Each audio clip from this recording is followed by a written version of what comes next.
ஞானானந்தமயம் தேவம் நிர்மலஸ்படிகாகிருதியும் ஆதாரம் சர்வ வித்யானாம் ஹயக்ரீவம் உபாஸ்மகே. நெக்ஸ்ட் ஜென் யூடியூப் சேனல் நேயர்களுக்கு அஸ்ட்ரோ கேஎஸ் ஐயங்காரின் பணிவான நமஸ்காரங்கள்.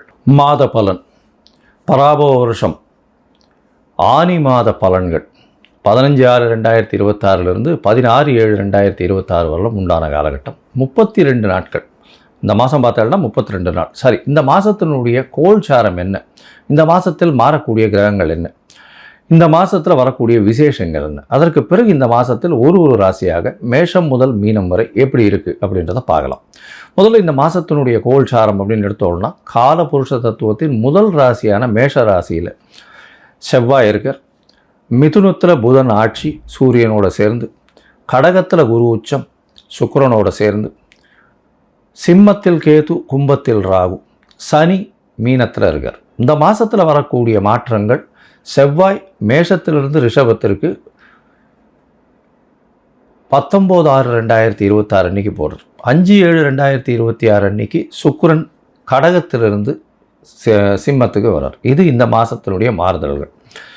சரி, இந்த மாதத்தில் என்னென்ன விசேஷம் அப்படின்னு பார்த்தோம்னா, 20/6/2026 அன்னைக்கு ஆனி மகம் 46வது பட்ட அழகிய சிங்கர் அப்படின்னு சொல்லக்கூடியவர், அதாவது அந்த ஸ்ரீரங்கநாத மகாதேசிகன் அப்படின்னு சொல்லக்கூடியவர், அவருக்கு திருநட்சத்திரம் அதாவது பிறந்த நாள் அப்படின்னு சொல்லக்கூடியது இந்த மாதத்தில் வருது. இவருடைய முந்தைய இருந்த இந்த மடத்தில் இருந்தவர்கள் தான் ஸ்ரீரங்கத்தினுடைய ராஜகோபுரம் கட்டினவங்க. இந்த மாதத்தில் பார்த்தடையினால் 21/6/2026 அன்னைக்கு நடராஜர் தேர், இந்த சிதம்பரம் நடராஜர் தேர் ஆனி திருமஞ்சனம்னு சொல்லக்கூடியது 22ஆம் தேதி அன்றைக்கி கார்த்தால உத்திர நட்சத்திரம் வருது. திருமஞ்சன அலங்காரம் அன்னைக்கு. அதற்கு பிறகு 27ஆம் தேதி 27/6/2026 அன்னைக்கு சனி பிரதோஷம். அது ரொம்பவுமே முக்கியம். வருஷத்தில் 1ஓ 2ஓ தான் சனி பிரதோஷம் வரும். ரொம்பவும் முக்கியமானது. அந்த இடத்துல அன்றைக்கி போய் சாயந்தரம் ஒரு 5:30 மணிக்கு அந்த பிரதோஷ காலத்தில் தீபாராதனை வழிபடுறது மிகவும் விசேஷம். எல்லா விதமான தோஷங்களும் நீங்கக்கூடிய விஷயம். 28ஆம் தேதி பார்த்தடையானால் இந்த வருஷம் ஜேஷ்டாபிஷேகம். ஜேஷ்டாபிஷேகம்னா ஆணிக்கேட்டை. ஆணிக்கேட்டையில் ரங்கநாதர் அந்த ஸ்ரீரங்கத்தில் மிகவும் விசேஷம். பழனியில் ரொம்பவும் விசேஷமாக இருக்கும். ஆணிக்கேட்டை ஜேஷ்டாபிஷேகம்னு சொல்கிறது. 29ஆம் தேதி ஆனி மூலம். அதாவது ஆனி மூலம் என்னென்னா பௌர்ணமி நாள். மிகவும் பிரசித்தி பெற்றது. ஆனி மூலத்தில் பார்த்தடையானால் பௌர்ணமின்றதுனால, அதாவது பகலும் இரவும் நல்ல வெளிச்சத்தோடு இருக்கக்கூடிய நாள், ரொம்பவும் ஏற்றமான நாள். அதாவது பௌர்ணமியில் பற்றி நிறைய வீடியோஸ் பேசியிருக்கேன் நான். மிகவும் ஏற்றமான காலம் பௌர்ணமின்றது. அதுவும் ஆனி பௌர்ணமி ரொம்பவுமே விசேஷம். இந்த மாதத்தில் வரக்கூடிய இன்னும் ஒரு விசேஷ நாள் பார்த்தேன்னா 11/7/2026 பார்த்தேன்னா கூர்ம ஜெயந்தி. அதாவது கூர்மாவதாரம் பெருமாள் எடுத்ததுக்கு அன்றைக்கி உண்டானது கூர்ம ஜெயந்தி 11/7/2026 அன்றைக்கி. சரி, இந்த மாதத்தில் மேஷம் முதல் மீனம் வரை என்னென்ன மாற்றங்கள் வருது அப்படின்றத பார்க்கலாம். அதற்கு முன்னாடி இந்த மாதத்தில் பார்த்தேன்னா உங்களுக்கு அஸ்ட்ராலாஜிக்கல் கன்சல்ட் தேவைப்படுறது அப்படின்னா நீங்கள் என்னுடைய மொபைல் நம்பர் ஸ்க்ராலிங்கில் போயின்னு இருக்கும். உங்களுக்கு வேணும்னா ஃபோன் பண்ணிவிட்டு உங்களுடைய date, time, place of birth அதை கொடுங்க. உங்களுடைய பெயர், தாய் தகப்பனார் பெயரோடு அனுப்புங்க. என்னுடைய கட்டணம் என்னென்னு சொல்கிறேன், அந்த கட்டணத்தை கொடுத்து அப்பாயின்மெண்ட் வாங்கிக்கோங்க. உங்களுடைய ஜாதகத்தை போட்டு சந்தி இருக்கான்னு பார்த்துட்டு அதற்கு பிறகு உங்களுக்கு அப்பாயின்மெண்ட்டை கொடுத்து உங்களோட டிஸ்கஷன் வச்சுக்கிறேன். ஏன்னா மோஸ்ட் ஆஃப் த பீப்புள் பார்த்தீங்கன்னா 45-50 வயசு ஆகிறது. அவளுக்கு இந்த சந்தி இருக்கிறதுனால சில பேர் 2ஆம் பாதம் 3ஆம் பாதம் அதெல்லாம் மாறி போனதுனால ராசிகளே மாறிடுறது. அதாவது ரிஷபம், மிதுனம், மிருகசீரிஷம் 2, 3 மாறித்தினாலே மாறிடுறது. அதனால் அவங்களுக்கு பாக்கியங்கள் எது, அதாவது சுபர்கள் யார், அசுபர்கள் யார், ஏற்றங்கள் எது கொடுக்கும், எந்த கிரகம் அவளுக்கு பெரிய ஏற்றத்தை கொடுக்கும், தசாபுக்தி எந்த அளவுக்கு விசேஷமாக போகும், இப்போ இருக்கிற கோச்சார நிலை எந்த அளவுக்கு போகும், எது எடுத்தாலும் தடங்கள் வந்துட்டே இருக்குது, எந்த தொட்டாலும் தடங்கள் வந்துட்டே இருக்குது, இதற்கெல்லாம் காரணம் என்ன அப்படின்னு பார்க்கும்போது அந்த சந்தின்றது ரொம்பவுமே முக்கியமானது. அந்த சந்தியை பார்த்து உங்களுடைய ஜாதகத்தை கணித்து அதற்கு பிறகு உங்களோடு பேசும்பொழுது உங்களுக்கு அதனுடைய பிரச்சனைகள் எல்லாம் எந்த அளவுக்கு சரி பண்ண முடியுமோ அதை சரி பண்ணலாம்.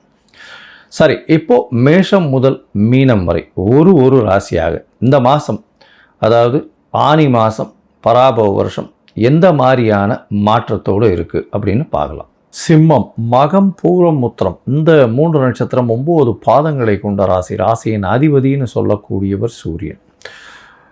இந்த மாதம், அதாவது பராபவ வருஷம் ஆனி மாதம் 15/6/2026 16/7/2026 வரலாம் உண்டான 32 நாட்களில் உங்களுடைய ராசிநாதன் 11ஆம் இடத்துல இருக்கார். பெரிய விசேஷம். 11ஆம் அதிபதியும் ஆட்சி பெற்று போய் இருக்கக்கூடிய காலகட்டம். நினைத்தது எல்லாமே நடக்கக்கூடிய வாய்ப்புகள் நிச்சயமாக உண்டு. அரசாங்கத்தால் உங்களுக்கு நல்ல அனுகூலமான செய்திகள் வரக்கூடிய வாய்ப்புகள் இந்த காலகட்டத்தில் நிச்சயமாக இருக்கும். ஏன்னா பொதுவாகவே பார்த்தீங்கன்னா மாத கிரகங்கள்னு சொல்லக்கூடிய சூரியன், செவ்வாய், புதன் மற்றும் சுக்கிரனுடைய மாறுதல்களை வச்சு தான் இந்த மாதத்தினுடைய பலன்களை சொல்லுவோம்.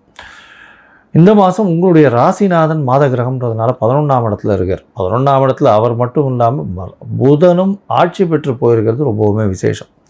இதனால் பார்த்தீங்கன்னா உங்களுக்கு எல்லா விதமான ஏற்றங்களும் கிடைக்கக்கூடிய வாய்ப்பும், அரசாங்கத்தின் மூலியமாக நல்ல அனுகூலமான விஷயங்கள் நடக்கக்கூடிய வாய்ப்பும், மூத்த சகோதர சகோதரிகள் மூலியமாக நல்ல ஒரு ஏற்றம் கிடைக்கக்கூடிய வாய்ப்புகள் இந்த காலகட்டத்தில் நிச்சயமாக இருக்கும். உங்களுடைய ராசிக்கு பார்த்தீங்கன்னா 12ஆம் இடத்துல குருவும் சுக்கிரனும் இருக்கார். குரு உச்சம் பெற்று போயிருக்கார், சுக்கிரனும் சேர்ந்து இருக்கக்கூடிய காலகட்டம். உங்களுடைய ராசிக்கு 3 10 அதிபதினு சொல்லக்கூடியவர். 10ஆம் இடத்தின் அதிபதி, தொழில்ஸ்தான அதிபதி 12ஆம் இடத்துல இருக்கார். அப்படின்னும் போது சில விரயங்கள் வரக்கூடிய வாய்ப்பு நிச்சயமாக உண்டு தொழில் மூலியமாக. அதை தவிர வெளிநாடு போய் வியாபாரங்கள் செய்யக்கூடிய வாய்ப்புகள் இந்த காலகட்டத்தில் நிச்சயமாக அமையும்.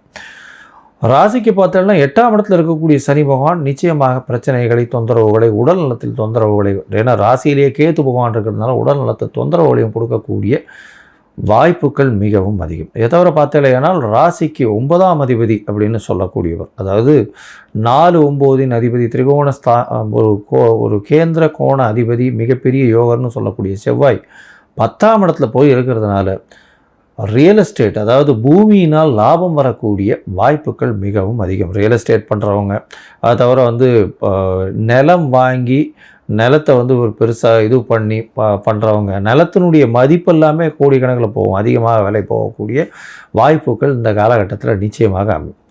ராசிக்கு பார்த்தோம்னா 3ஆம் அதிபதியும் 12ஆம் இடத்துல இருக்கிறதுனால இளைய சகோதரத்தை விட்டு நகர்ந்து செல்லக்கூடிய வாய்ப்புகள் இந்த காலகட்டத்தில் அமைய போகிறது.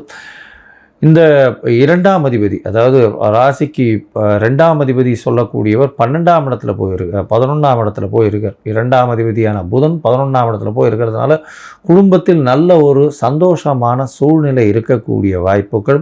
3ஆம் அதிபதி 12ஆம் இடத்துல இருக்கிறதுனால கண்டிப்பாக இளைய சகோதரத்தை விட்டு கொஞ்சம் நகர்ந்து செல்லக்கூடிய வாய்ப்புகளும் இந்த காலகட்டத்தில் உண்டு.